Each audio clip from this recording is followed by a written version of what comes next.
Προσπάθεια τώρα που γίνεται και το γκολ έρχεται 1-0 για την Linz. Το γκολ από τον Πύρο. Μια πολύ καλή αρχή για την Linz. Εδώ ξανά το πως γύρισαν την μπάλα οι παίκτες Linz. Δεν υπάρχει κανένα offside. Το Σόλομον εδώ γυρίζει. Ο Πύρο.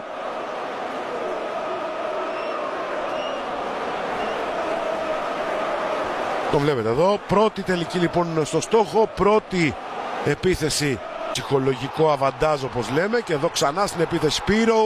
Και πάλι 2-0 μέσα σε 2,5 λεπτά από τον Πύρο.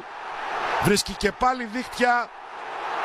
Και πλέον αυτός για το 2-0 της Linz. Ξανά και ξανά το δεύτερο γκολ του Πύρο. Το δεύτερο γκολ της Linz.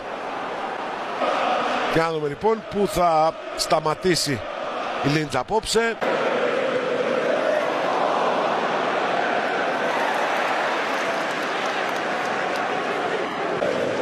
Мисля, досещате се, брат на продадения в Тотнъм Хотспър за десетки милиони Арчи Грей.